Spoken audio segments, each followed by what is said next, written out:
Some deaths are loud, some are violent, but some are quiet. So quiet they leave behind nothing but questions. This is the story of a man found dead in a locked hotel room.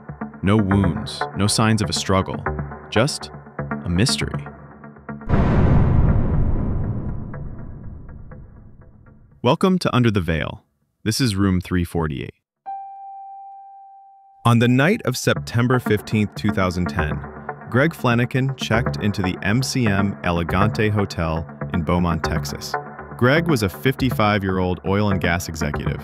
He traveled often, mostly for work. He was quiet, reliable, and lived a comfortable life with his wife Susie back in Lafayette, Louisiana. That night, like many before, Greg followed his usual routine. He spoke with Susie over the phone, ordered a pay-per-view movie, ate some snacks, and then silence.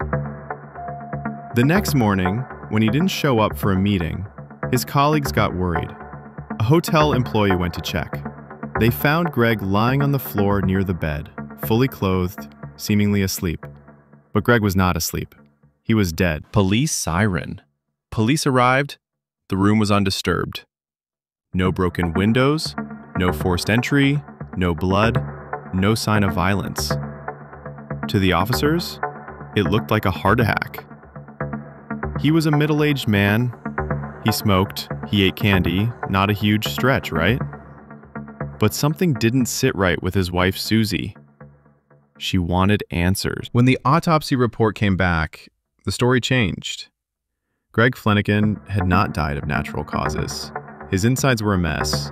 His ribs were broken, his liver was torn, his heart was bruised.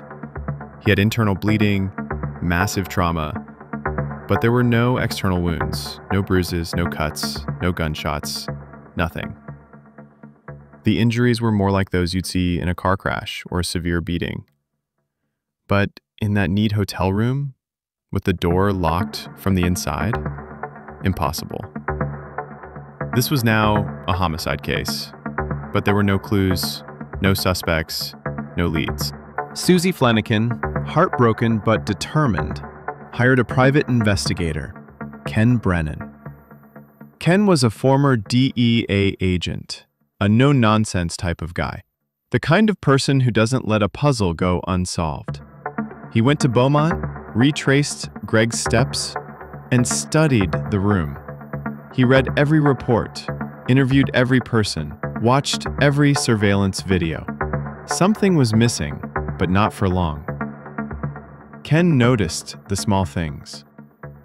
The burn mark on the wall behind the TV. The metal plate inside the wall was dented. The power outlet had signs of recent damage. None of this had been in the police reports. Ken had a theory. What if Greg had been shot, but not directly?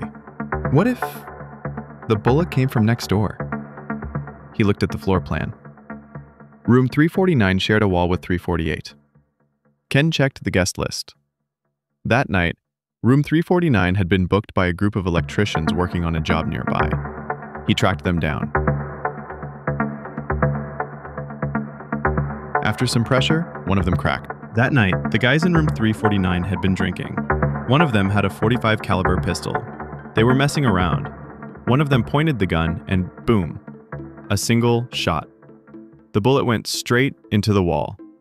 What they didn't know was that behind that wall, Greg Flanagan was lying on his bed watching TV. The bullet passed through the wall, hit a metal frame behind the TV, ricocheted, and struck Greg in the abdomen. It bounced off his pelvis, tore through his internal organs, and stopped without exiting the body. Greg must have stood up, taken a few steps, and collapsed, alone, in silence. No one heard. No one knew. The men in 349 panicked. They patched the wall, removed the bullet casing, and said nothing. They went to work the next day, like nothing happened. With evidence in hand and a confession, the shooter, Lance Mueller, was arrested. He was charged with manslaughter and sentenced to 10 years in prison.